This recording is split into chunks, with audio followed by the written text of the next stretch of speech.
అనగనగా ఒక అందమైన పల్లెటూరిలో రాము అనే ఒక చిన్న పిల్లాడు ఉంటాడు. అతను తన స్నేహితులతో కలిసి రోజు ఆటపాటలతో ఆడుకుంటూ ఉంటాడు. ఆడుకుంటూ ఉంటున్న సమయంలో ఒకరోజు అతనికి తన ఎదురుగా ఉన్నటువంటి ఒక కిరాణా షాప్లో ఒక పెద్ద చాక్లెట్ కనపడుతుంది. ఆ షాప్ దగ్గరికి వెళ్ళి ఆ చాక్లెట్ను బాగా చూస్తాడు. చూసి ఎలాగైనా సరే ఈ చాక్లెట్ నేను తీసుకొని తినాలి అని చెప్పేసి రాము వాళ్ళ అమ్మ దగ్గరికి వెళ్ళి ఇలా అంటాడు, అమ్మ ఆ షాప్లో ఒక పెద్ద చాక్లెట్ ఉందమ్మా, ఆ చాక్లెట్ నాకు తినాలనిపిస్తుంది, ఎలాగైనా నేను తింటానమ్మా అని చెప్తాడు. చెప్తే అప్పుడు వాళ్ళమ్మ చెప్తుంది, చాక్లెట్ తినడం అంత మంచిది కాదు, పళ్ళు ఖరాబ్ అయితే నాన్న అని చెప్తాడు.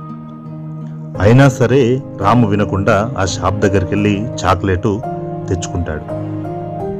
చాక్లెట్ తెచ్చుకొని వెళ్ళి వాళ్ళ ఫ్రెండ్స్ అందరితో షేర్ చేసుకోవాలని చెప్పి అందరు ఫ్రెండ్స్ని తీసుకుని ఒక చెట్టు దగ్గరికి రాము వెళ్తాడు. వెళ్ళి ఆ చెట్టు కింద కూర్చుంటాడు. కూర్చొని అందరి స్నేహితులతో కలిసి ఆ చాక్లెట్ మొత్తాన్ని తినేస్తారు. అది చాలా పెద్ద చాక్లెట్ కావడం వల్ల ముగ్గురు ఫ్రెండ్స్కి ఎక్కువ అవుతుంది కూడా. అంత పెద్ద చాక్లెట్ తిన్నాక రాము హ్యాపీగా ఇంటికెళ్ళి నైట్ పడుకుంటాడు. పడుకోగానే రాముకు ఆ రోజు రాత్రి తన యొక్క పళ్ళు బాగా నొప్పిలేస్తుంది. నొప్పిలేసి ఏడుస్తూ ఉంటాడు. వాళ్ళమ్మ గమనిస్తుంది.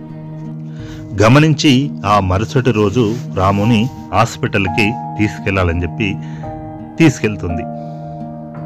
ఆ రోజున డాక్టర్ గమనించి, రాము నువ్వు చాక్లెట్లు ఎక్కువగా తింటావా, అందుకే నీ పళ్ళు మొత్తం ఖరాబ్ అయిపోయినాయి, ఇక నుంచి నువ్వు చాక్లెట్ తినకూడదని చెప్పేసి డాక్టర్ రాముకు ఇంజెక్షన్ ఇచ్చి పంపించేస్తాడు.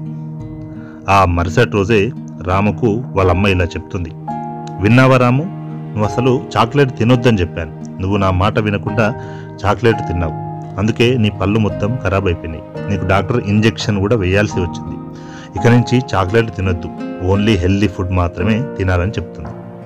ఆ మరుసటి రోజు నుంచి రాము తన స్నేహితులతో కలిసి ఒక చెట్టు కిందకి వెళ్ళి అందరూ పళ్ళు కొనుక్కొని తింటారు.